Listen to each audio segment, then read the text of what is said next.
자, 우리 하나님 말씀은 사도행전 27장 1절부터 우리 8절까지 보겠습니다.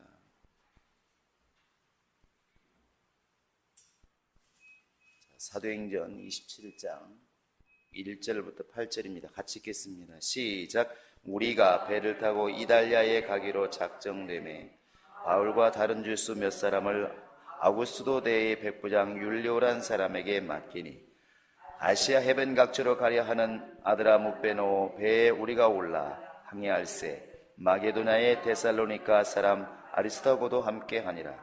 이튿날 시돈에 되니 율리오가 바울을 친절히 대하여 친구들에게 가서 대접받기를 허락하더니 또 거기서 우리가 떠나가다가 맞바람을 피하여 쿠브로 해안을 의지하여 항해하여 길리기아와 밤빌리아 바다를 건너 루기아의 무라시에 이르러 거기서 백부장이 이달리아로 가려 하는 알렉산드리아 배를 만나 우리를 오르게 하니 배가 더디가 여러 날 만에 간신히 디도 맞은편에 이르러 풍세가 더 허락하지 아니하므로 살몬의 앞을 지나 그르데 해안을 바람막이로 항해하여 간신히 그 연안을 지나 미양이라는 곳에 이르니 라세아시에서 가깝더라.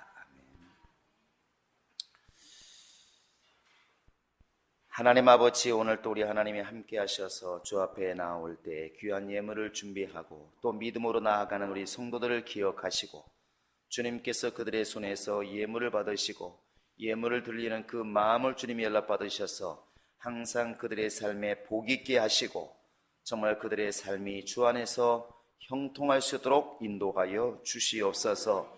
주님께서 마음을 열어서 참으로 제 아들에게 성경을 깨닫게 하신 것처럼 우리의 마음의 눈을 열어서 주님 나라 보게 하시고 말씀을 깨닫게 하시고 하나님의 뜻을 분별하는 지혜가 있도록 인도하여 주시옵소서. 감사하고 예수님의 이름으로 기도합니다. 우리가 늘 이렇게 이야기할 때 많이 쓰는 말 중에 뭐가 있냐면 하나님의 뜻대로 이런 말들을 많이 씁니다. 하나님의 뜻대로. 그런데 하나님의 뜻이라고 하는 것이 이렇게 눈에 보이는 것이 아니기 때문에 이 하나님의 뜻을 이렇게 분별하는 데는 많은 기도와 영감이 참 필요합니다. 간혹 교회에서도 보면 상당히 이렇게 분석적이고 논리적이고 또 상당히 상식적으로 이렇게 말하시는 분들이 있습니다. 거기에다가 이제 점잔까지 더하면 또 세상에 어떤 권력까지 더하게 되면 누구도 그 사람 말을 부인하지 못하게 됩니다. 그런데 하나님의 나라, 하나님의 뜻은 그렇게 인간적인 상식적으로만 이렇게 이루어지지 않는다는 것입니다. 예를 들었을 때 안드레가 이렇게 5,000명에게 너희가 먹을 것을 주라 했을 때 안드레가 여기 이제 떡 5개와 물고기 2마리밖에 없는데 이걸 가지고 누구 입에 바르겠습니까? 이렇게 말하는 것과 똑같은 것입니다. 안드레가 말을 잘못한 게 아닙니다. 바른 말을 한 것이죠. 우리 인간의 대다수는 100% 거의 가까이다 이렇게 말합니다. 주님이 원하시는 것은 그것이 아니었다는 것이죠. 그 5,000명이 먹고도 12강주에 남을 것을 누가 생각이나 했을까? 이것은 과학적인 것도 아니고 지식적인 것도 아닙니다. 하나님의 나라가 이렇게 육신적으로 환경적으로 모든 것이 합리적으로만 딱 이루어지면 무슨 문제가 있겠습니까? 그러면 아마 우리보다도 훨씬 IQ 좋고 영리하고 권력 있는 성경에 말하는 오히려 관원들이 먼저 예수를 믿었을 것입니다. 그러나 고린도전서 1장에 나와 있는 것처럼 상식적으로 이해가 안 되고 합리적으로도 도대체 이해가 안 되고 그러니까 오히려 머리가 좋다 하는 사람들은 더 예수를 못 믿는 불상사가 이렇게 생긴다는 것이죠. 예수님께서 네가 본다 하니까 네가 소경이다. 차라리 모른다고 했더라면 차라리 모르고 그냥 따라왔더라면 괜찮을 텐데 안다 하기 때문에 네가 모르는 것이다 이렇게 말합니다. 네가 지금 건강하다고 하니까 오히려 의사가 필요 없다 이렇게 지금 말하는 것과 같은 것이죠. 그래서 우리가 늘 주님의 뜻, 하나님의 뜻대로 이렇게 말할 때 그것이 입에 너무나 붙어 있어서 주님 뜻대로 이렇게 말하지만 그 주님의 뜻을 분별하는 데 있어서는 우리 스스로가 우리의 상식, 우리의 지식, 또 세상의 논리적인 것, 합리적인 것, 이런 것들을 넘어선다는 전제를 가지고 있지 않으면 말로는 하나님의 뜻이라는 말을 하지만 그러나 정작 하나님의 뜻을 이렇게 거역하는 일들이 많이 이렇게 발생하게 된다는 것입니다. 예수님이 이런 말씀하지 않습니까? 나를 사랑하는 열심이 내 전을 삼킨다. 나를 사랑한다고 너무너무 하다 보니까 잘못 사랑하니까 오히려 주님의 전을 삼킨다는 것이죠. 하나님을 너무 사랑한다고 말하지만 하나님 뜻을 분별하지 못하면 정작 하나님이 보내신 자 예수를 죽이는 그런 불상사가 이렇게 생긴다는 것입니다.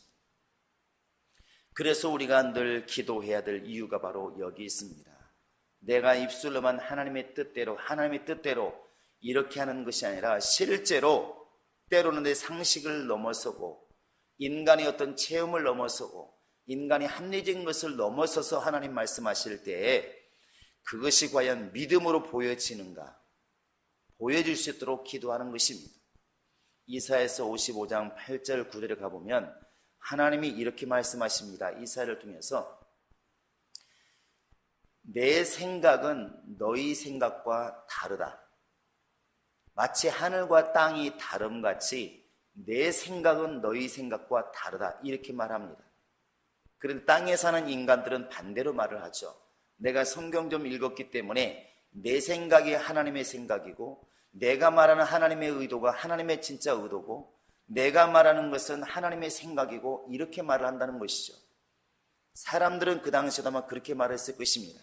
그 당시에 랍비들이라든지 뛰어난 사람들이 얼마나 많았겠습니까? 그들은 분명히 그렇게 말을 했을 것이라고요. 하나님은 이런 분이시다. 그런데 이사야를 통해서 곧 선지자를 통하여 하나님이 말씀하시는 바는 내 생각은 너희 생각과 다르다. 이렇게 말하는 것이죠. 마치 하늘과 땅이 다름같이. 오늘 이제 이 말씀은 여러분 보시면 알겠지만 이건 무슨 진리를 담고 있는 그런 구절도 아닙니다. 2년 동안 정말로 세상말로 말하면 헛고생, 개고생한 바울이 이제 가이사랴 감옥에 있다가 이제 저 가이사에게, 로마에 있는 가이사에게 재판을 받으러 이제 떠나게 되는 것이죠. 제 발로 떠나는 것이 아니라 이제 벨릭스와 아그리빠가 그를 보내게 되는 것입니다. 그 장면을 이제 기록하고 있는 것이고 그것도 한 방에 로마에 가는 것도 아니고 그 당시 지금처럼 무슨 여객선이라든지 또 지금처럼 비행기가 있던 때가 아니니까 지나가는 상선 보고 물어보아서 어디까지 가십니까? 안디옥까지 간다고 하면 그 배를 타고 거기에서 또 갈아타고 하면 이제 이렇게 갔던 모양입니다. 그러니까 그 여행이라는 것이 하루 이틀이 아니라 이제 몇 개월씩 걸리는 것이죠. 지금 같으면 하루 만에도 파리를 가지만 그 당시는 불가능한 것입니다. 근데 그 가는 여정, 그것도 가이사랴에서 시작해서 로마도 아니고 크레타 섬까지, 지금 여기 성경에는 그레데라고 나와 있는데 크레타 섬까지 이제 가는 것으로 오늘 말씀에는 이제 마무리를 짓게 됩니다. 미양이라는 곳에 정착을 하게 되는데 이 안에 무슨 진리의 말씀, 생명의 말씀, 영생의 말씀 그런 거 별로 보이지 않습니다. 그러나 여기서 우리가 볼 수 있는 것은 하나님의 일하심과 우리 인간이 조심해야 될 눈이 이렇게 보인다는 것이죠. 그 뭐냐면 여러분 지금 이걸 한번 반문해 보시기 바랍니다. 성경책 뜯어러 보지 마시고 여러분 그동안 들었으니까 이 바울이 지금 로마로 지금 죄인이 되어서 이렇게 재판을 받으러 가는데 이 로마에 가는 이유가 뭔가요? 예, 소리 들리는데 뭔 소리? 지금 바울이 벨릭스와 아그리빠가 지금 보내어서 저 로마로 지금 갑니다. 어렵게 이렇게 지금 묶여가지고 지금 가는 중인데 로마에 지금 가는 이유가 뭡니까? 네? 이거 오늘 하나하나 물어보고 모르면 이제 밥을 먹지 말아야 돼. 제가 말씀드렸습니다. 오늘은 예수는 생명이시다. 예수는 능력이십니다. 성령은 하나님의 영이십니다. 예수는 본체이십니다. 이런 거 없습니다. 너무 쉬운 얘기예요. 그냥 아무개가 서울 떠나서 가다 보니까 신탄전에 들러서 잠깐 쉬었다가 입장포도 좀 먹고 그리고 대전 가서 쉬었대. 지금 그 얘기를 하고 있는 겁니다. 그런데 로마로 지금 가고 있는 그 여정 자체가 분명히 사람이 보는 것과 하나님 보시는 것이 다르다는 걸 보고 있는 것입니다. 그래서 여러분께 지금 묻고 있는 것입니다. 왜 바울이 로마에 가냐고 하는 것이죠. 왜 가죠? 오늘 밥 하지 마시기 바랍니다. 예? 야, 우리 최성원 쌤이 가고 싶어서. 자, 굳이 로마 가서 복음을 전해야 되나요? 지금 그 알렉산드리아는 또 그 당시에 있었던 지금 시도는, 그 당시 예루살렘은, 가이사랴는 복음 전하면 안 되나요? 사마리아는 전도하면 안 되나요? 갈릴리 전도하면 안 되나요? 표면적으로 육신적으로는 가이사에게 호소를 했기 때문에 난 가이사에게 재판을 받을 것이다. 난 로마 시민권을 가지고 있기 때문에 당신들에게 재판을 받기 이전에 난 가이사에게 재판받고 싶다. 이렇게 호소를 했습니다. 여러분의 기억을 상기시켜 드리겠습니다. 사도행전 25장입니다. 이건 지금 바울이 말한 겁니다. 11절 시작. 만일 내가 불의를 행하여 무슨 죽은 죄를 지었으면 죽기를 사양하지 아니할 것이나 만일 이 사람들이 나를 고발하는 것이 다 사실이 아니면 아무도 나를 그들에게 내줄 수 없나이다. 내가 가이사께 상소하나이다. 이렇게 말합니다. 누가 지금 상소한다고요? 바울이 누구한테? 지금 누구한테 말을 했다고요? 또 그걸 또 안 읽었다고 또. 자, 뭐라고 그랬습니까? 베수도라는 사람 앞에서 또 유대인들 앞에서 말하는 겁니다. 나는 지금 가이사에게 호소한다. 지금 베수도에게 분명히 말하는 것입니다. 나는 여기서 재판받을 게 아니라 로마 시민권을 가지고 있는 사람에게 나 로마에 가서 가이사 앞에서 재판받고 싶다. 바울이 이렇게 말을 했어요. 그래서 이 말을 들은 베수도와 그 당시에 또 물려받은 벨릭스가 이제 이 사람이 지금 가이사에게 호소를 했기 때문에 반드시 재판을 받게 해야 됩니다. 그래서 나중에 아그리빠 왕이 왔을 때 이렇게 말하잖아요. 자, 우리 한번 26장을 보시기 바랍니다. 자, 26장 32절 한번 볼까요? 32절 시작. 이에 아그리빠가 베수도에게 이르되 이 사람이 만일 가이사에게 상소하지 아니하였다면 석방될 수 있을 뻔하였다 하니라. 자, 가이사에게 상소하지 않았더라면 죽을 죄가 없으니까 이 사람 하마터면 석방될 뻔했다. 석방해도 괜찮을 뻔했다 이 말이죠. 자, 여러분 지금 바울이 베소도라든지 벨릭스와 그 당시에 그 많은 사람들이 보았을 때 지금 로마에 가는 이유가 뭡니까?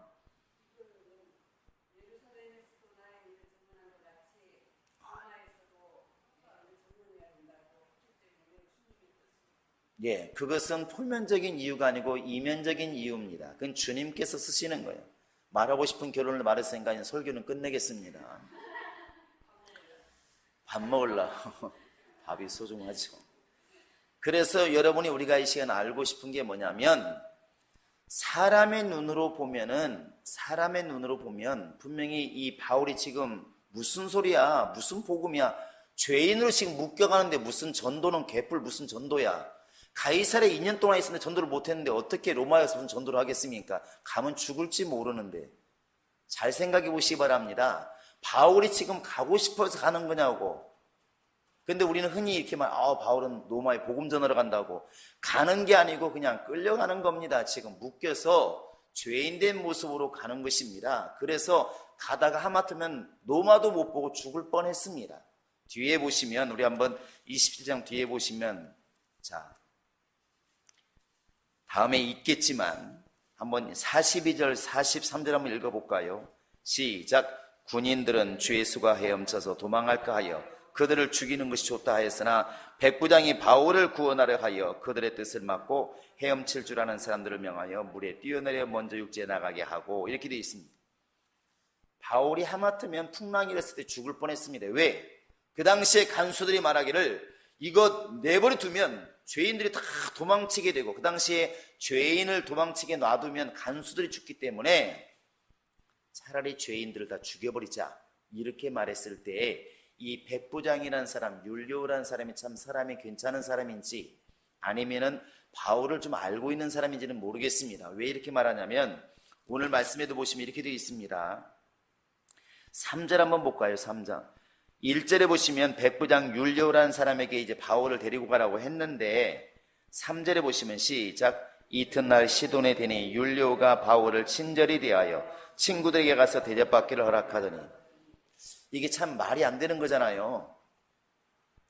이 가이사랴 조금 위에 올라가면 이제 시돈이라는 데가 있습니다. 시돈 그러면 생각나는 게 있죠. 두로와 시돈, 아주 유명한 곳입니다. 그런데 그 시돈에 갔을 때 이 백부장 율리오가, 이 백부장인데 이 당시에 이 누군지는 정확히 이제 나와 있지 않고, 이 당시에 이제 이 사람이 아그리파 왕의 호위대인지 아니면 뭐 군대 주변에서 일을 하는 이런 군대인지 정확하진 않다고 그럽니다.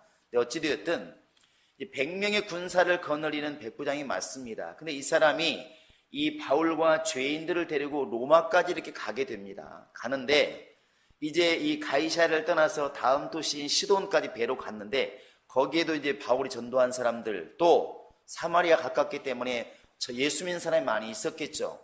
근데 희한하게도 이 백부장이 죄인임에도 불구하고 친구들을 만나서 대접받게 만든 거예요.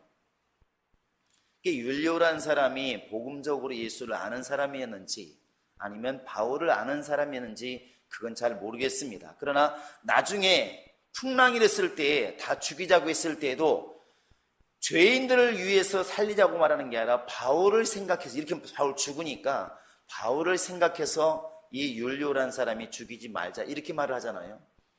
이렇게 해서 이제 이 바울이 이렇게 호송을 하게 됩니다. 신기하죠.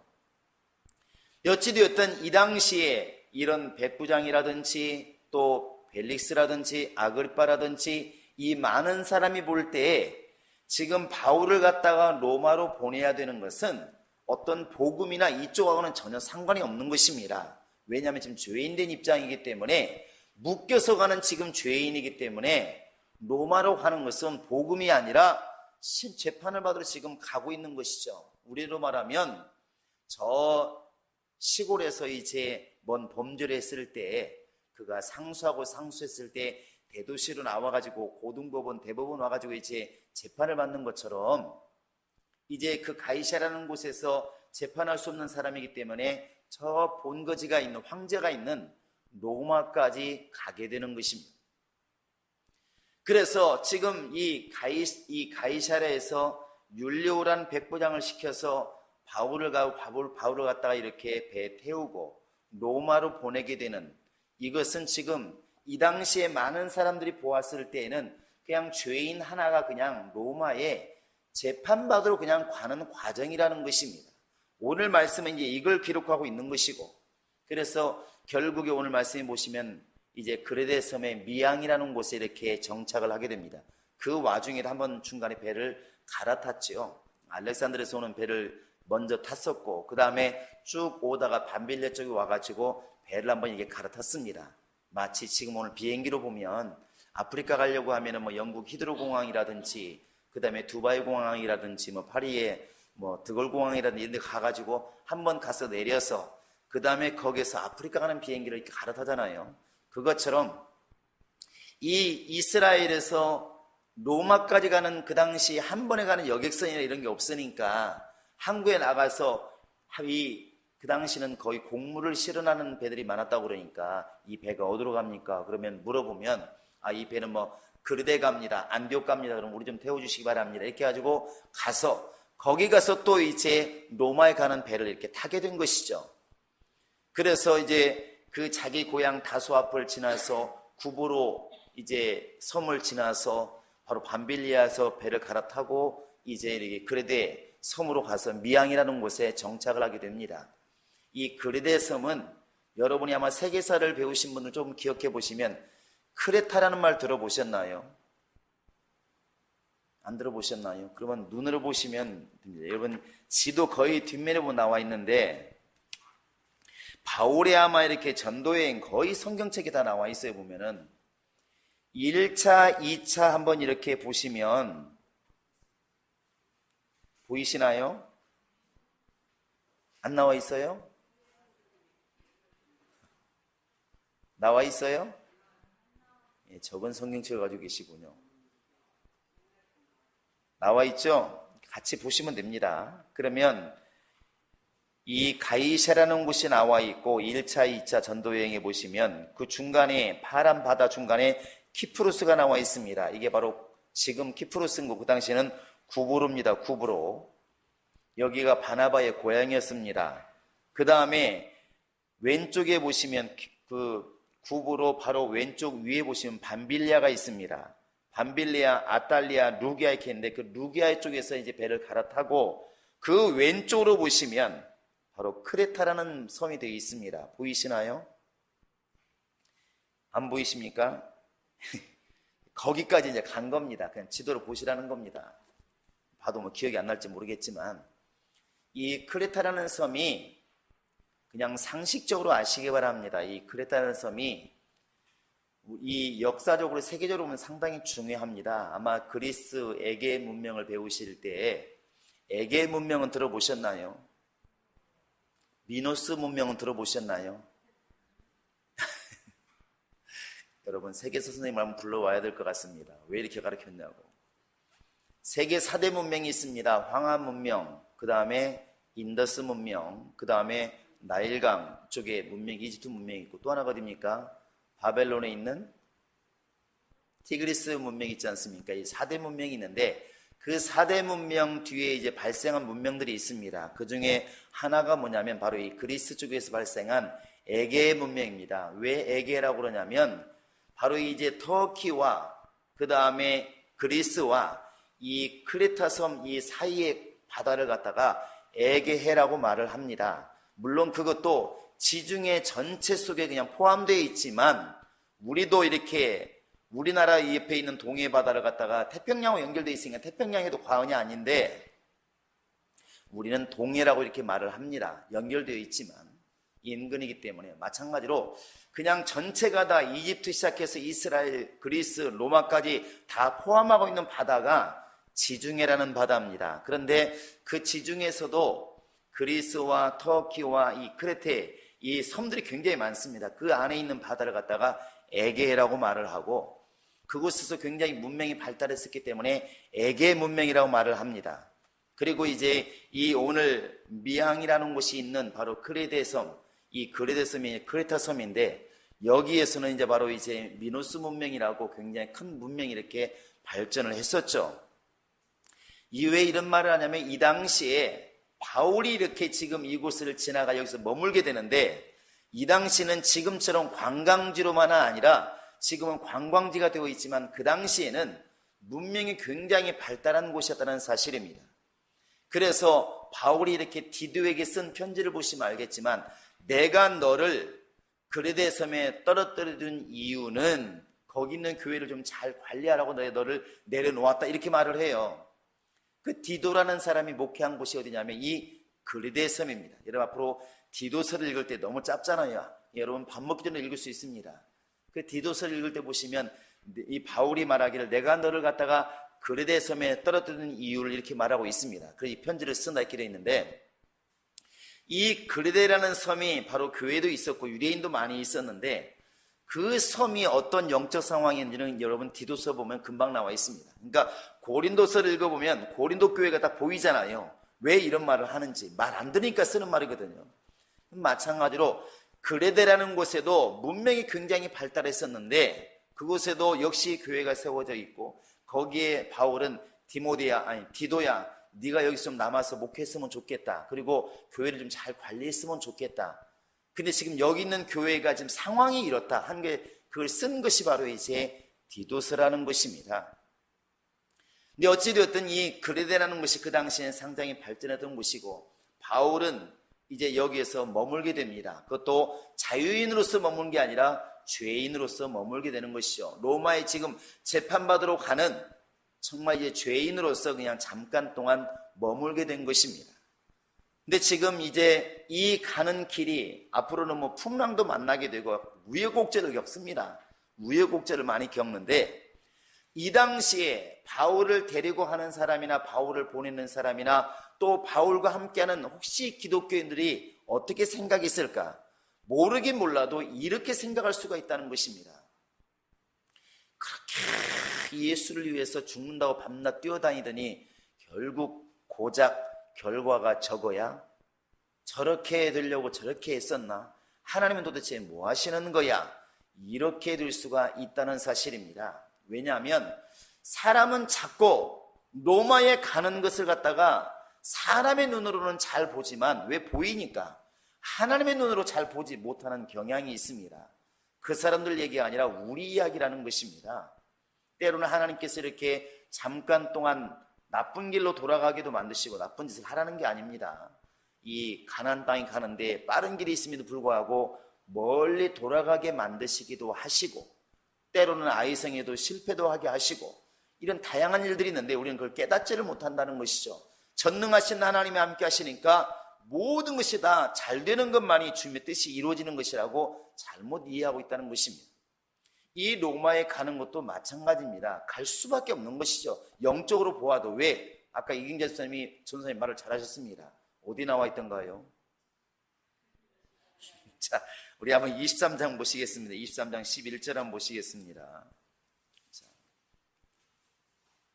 23장 10, 이건 주님 말씀하신 겁니다. 바울은 상소를 했고 11절 시작.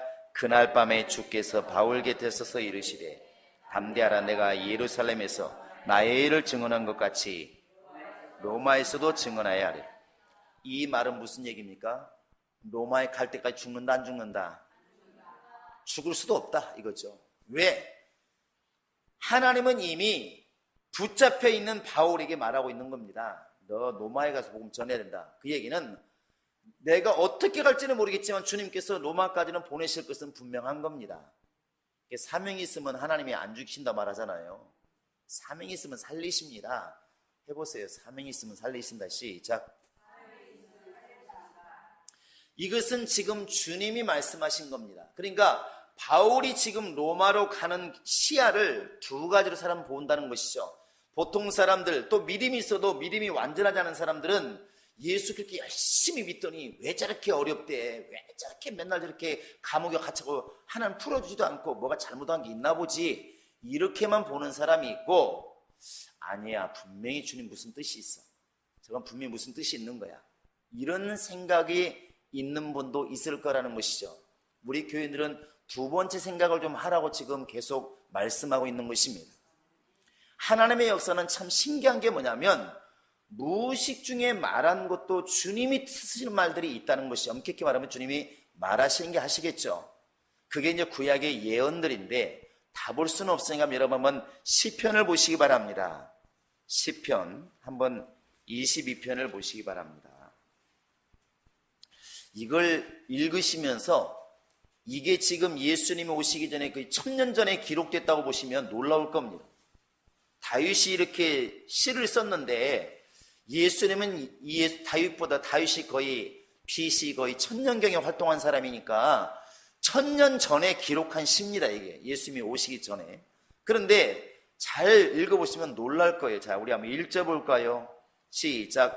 내 하나님이여 내 하나님이여 어찌하여 나를 버리셨나이까? 어찌 나를 멀리하여 돕지 아니하시오며 내 신음소리를 듣지 아니하시오? 어디서 하는 소리예요? 예수님이 십자가에 사신 소리예요. 엘레리 라바사바니 어찌하여 나를 버리셨나이까? 신기하잖아요. 근데 다윗이 지금 1000년 후에 오실 예수가 이 일을 겪으실 걸, 이 말씀을 하실 것을 알고 말을 시를 지었을까? 아니면 그냥 감동되어서 시를 적었을까? 어느 쪽인 것 같습니까? 확실하진 않지만 감동돼서 그냥 시를 적었을 것입니다. 자, 그 뒤에도 여러분 보시면 한번, 자, 우리 한번 6절 한번 읽어볼까요? 6절, 7절 시작. 나는 벌레요 사람이 아니라 사람의 비방거리요 백성의 조롱거리니 나를 보는 자는 다 나를 비웃으며 입술을 삐죽거리고 머리를 흔들며 말하되 8절.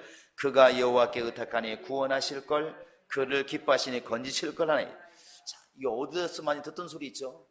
어디서 듣던 소리입니까? 예수님이 골고다 십자가에 달리셨을 때 그 아래에 있었던 군병들과 많은 백성들이 했던 소리입니다. 입을 삐죽거리면서 저가 하나님을 찾았으니 하나님이 구원하실 걸 한번 지켜보자고 이렇게 말했던 것이 바로 이 다윗의 입에서 나오는 말이 되어 있습니다. 놀랍지 않나요? 다윗이 지금 이런 걸 다 눈으로 보았을까? 다만 하나님의 영으로 감동돼 쓰는 입술의 말을 주님이 사용하신 겁니다. 자, 뒤에 한번 보시겠습니다. 자, 우리 한 18절 볼까요? 18절입니다. 시작. 내 겉옷을 나누며 속옷을 제비 뽑나이다. 신기하잖아요. 예수님 오시기 천년 전에 다윗의 입을 통하여 이런 시를 적었다는 게 놀랍지 않느냐는 것입니다. 하나님은 바로 하나님의 역사를 이루시는데 때로는 사람이 꼭 깨닫느냐, 깨닫지를 못해도 주님은 쓰신다는 겁니다. 참 신기한 것이죠. 자, 우리 한번 요한복음 11장을 보시기 바랍니다. 예수님이 죽는 문제에 있어서도 세상 사람이 보는 거하고 예수 믿는 사람이 보는 눈이 다릅니다. 세상에는 두 가지 길이 있다는 것이죠. 하나님의 길이 있고 사람의 길이 있습니다. 자, 우리 한번 49절부터 한번 보겠습니다. 49절부터 자, 우리 한번 52절까지 시작. 그 중에 한 사람 그 해에 대제사장인 가야바가 그들에게 말하되 너희가 아무것도 알지 못하는도다. 한 사람이 백성을 위하여 죽어서 온 민족이 망하지 않게 되는 것이 너희에게 유익한 줄을 생각지 아니하는도다 했으니 이 말은 스스로 함이 아니요 그 해의 대제사장이므로 예수께서 그 민족을 위하시고 그 민족만 위할 뿐 아니라 흩어진 하나님의 자녀들을 모아 하나가 되게 하기 위하여 죽으실 것을 미리 말함이러라. 이 당시에 대제사장이 누구냐면 바로 가야바입니다. 근데 이 지금 예수를 막 어떻게 했으면 좋겠어요. 왜 그러냐면 48절에 보시면 이렇게 되어 있거든요. 이대로 뒀다가는 예수께서 막 많은 사람이 이적을 행하니까 민족이 막 따라갈 것이고 많은 사람이 예수를 따라갈 것인데 그러다 보면 로마 사람들 우리를 가만히 두겠느냐, 우리 민족을 그만두겠느냐, 가만히 두겠느냐, 아마 우리를 쳐서 멸하고 우리를 사로잡아 갈 것이다. 사람들이 이렇게 걱정을 하니까 가야바라는 사람이 대제사장입니다. 제사장이 말한 것을 여러분 잘 염두에 둬보시면 뭐라고 말하냐면 너희가 지금 제대로 모르고 있다. 한 사람이 죽는 게 낫다. 죽어서 온 민족이 사는 게 낫지 않겠느냐 이렇게 말을 해요. 근데 뒤에 해석을 성실하게 해놨습니다. 뭐냐면 이 당시에 이 가야바는 무슨 말하는지를 자기도 모르고 있다는 것이죠. 무슨 말은 자기도 모르고 있다는 겁니다. 다만 예수님이 미리 죽으실 것을 미리 말하심이라 그랬습니다. 51절에 보시면 이 말은 스스로 함이 아니라고 그랬습니다. 누가 했다는 것입니까? 하나님이 하게 하시는 말씀인데 이 가야바는 민족을 생각하는 것입니다. 그런데 뒤에 이렇게 우리 여러분과 지금 내가 알아듣도록 이렇게 말씀하셨습니다. 모든 민족만 예수께서 유의하실 뿐이 아니고 바로 우리의 대제사장이 되시는 예수께서 바로 모든 하나님의 자녀들을 살리려고 예수는 죽는 게 맞다는 것입니다. 할렐루야. 지금 대제사장이 말하는 가야바가 말하는 한 사람이 죽어서 민족이 사는 것도 맞는 말인 것 같고 예수가 죽어서 온 인류가 사는 것도 맞는 얘기예요. 그런데 다른 이야기를 하고 있다는 걸 여러분 이해해 보시기 바랍니다. 한 사람이 죽어서 우리 민족에 밀란이 일어나지 않고 우리 민족이 평안히 사는 것 그게 옳은 것이다 이렇게 말하는 것이나 지금 하나님께서 덧붙여서 설명하기를 바로 예수를 이렇게 죽게 내버려 두는 것은 세계 곳곳에 터져 있는 하나님의 자녀들을 살리시려고 예수가 죽는 것이다 이렇게 말을 하는데 분명히 다른 것을 말씀하시는데 가야바는 하나님의 뜻을 지금 말하고 있다는 것입니다. 다만 가야바가 또 이스라엘 백성들이 이 뜻을 이해하지를 못하고 인간적으로 해석을 하고 있는 것이죠. 그래서 그들도 예수는 죽어야 된다고 얘기를 하고 있는 것이고 하나님께서도 예수는 죽어야 된다고 말을 하고 있는 것입니다. 그런데 전혀 다른 길이라는 것이죠.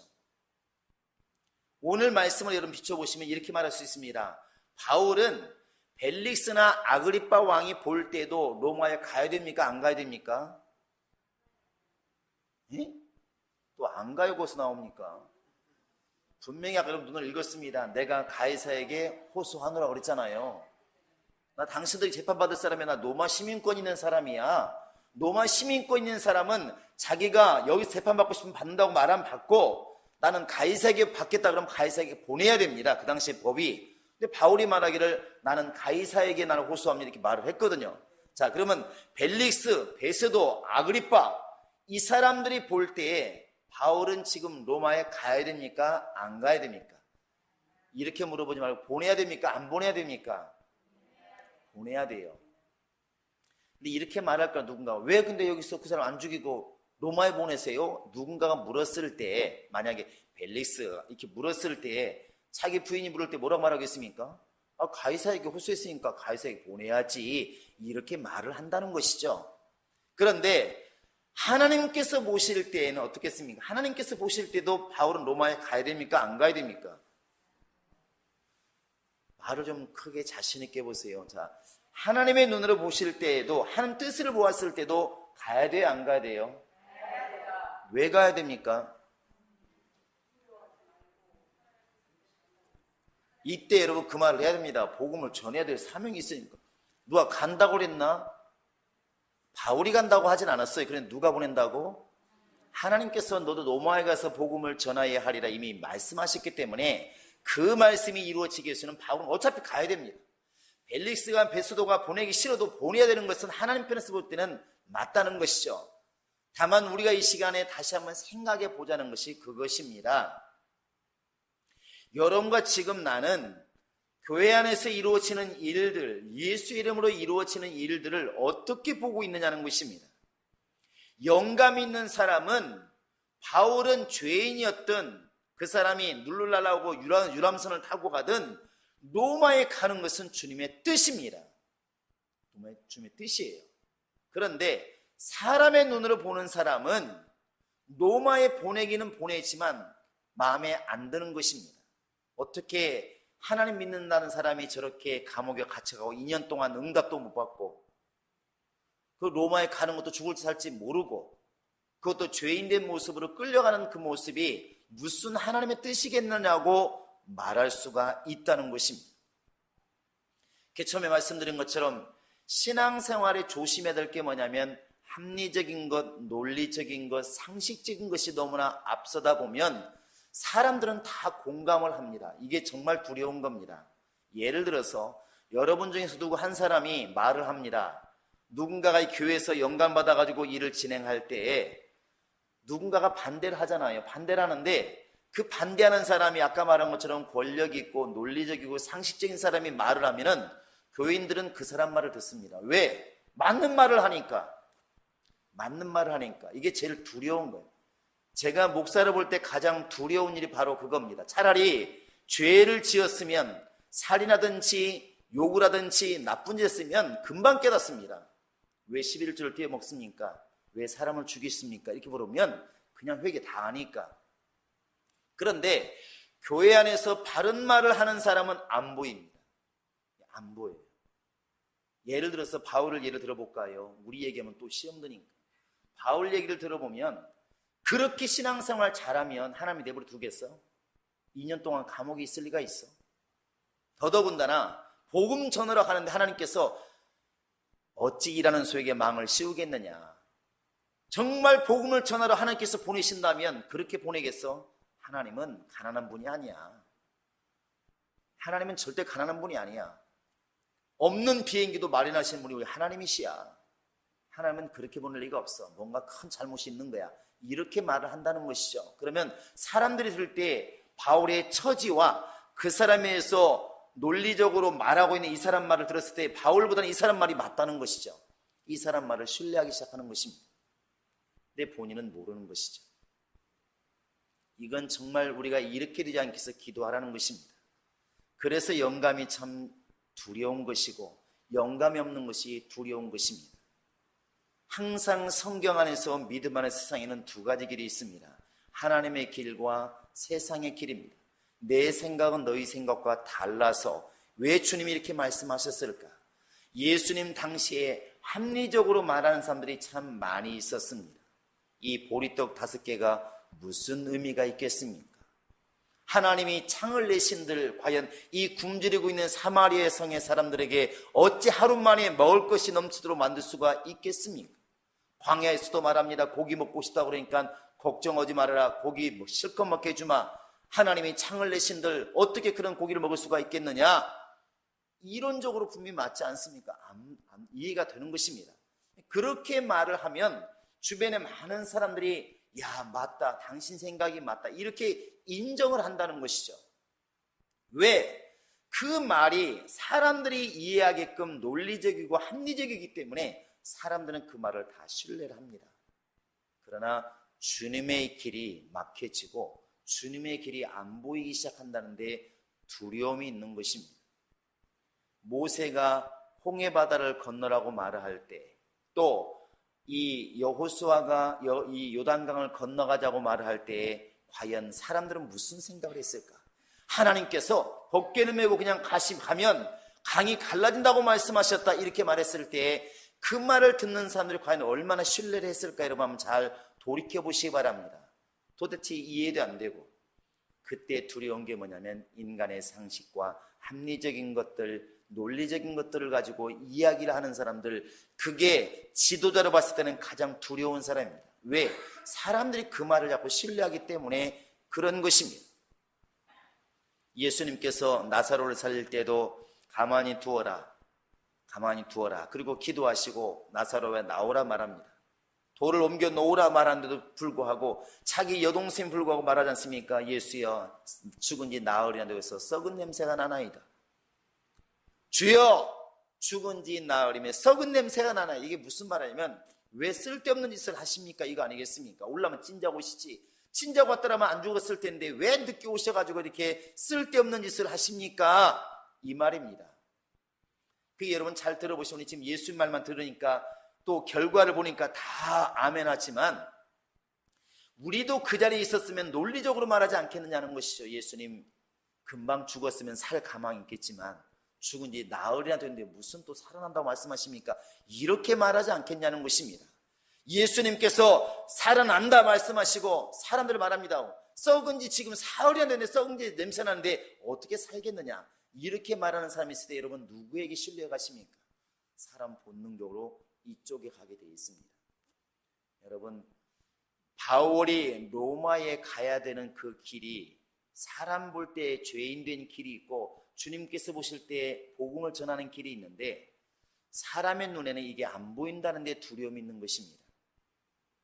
그러니까 갇혀있는 바울만 보고 불쌍하다, 안쓰럽다, 왜 하나님이 도우시면 저렇게밖에 못 살까, 이런 말들을 너무 쉽게 이렇게 우리는 하게 된다는 것이죠.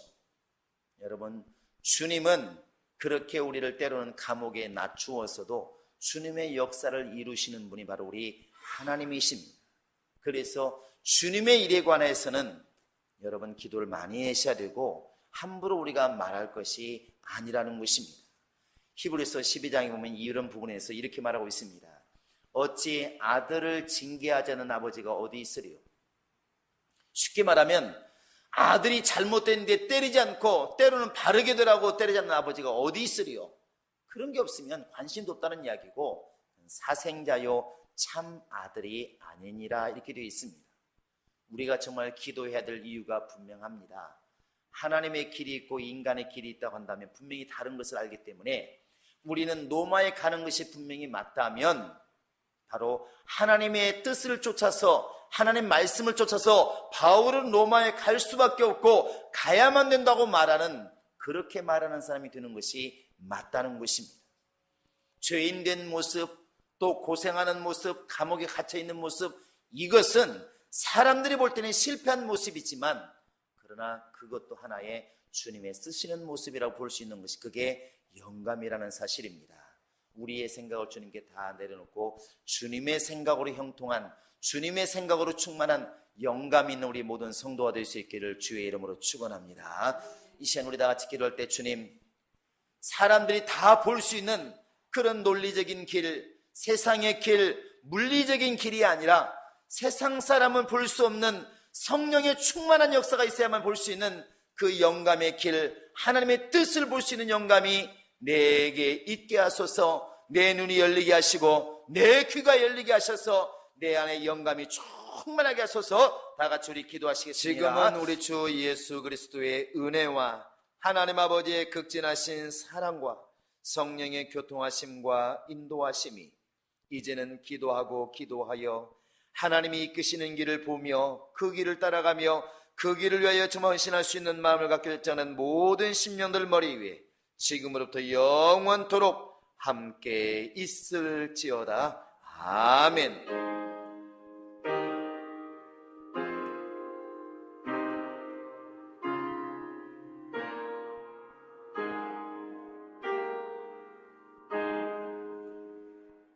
우리 모든 영광 하나님께 돌리겠습니다.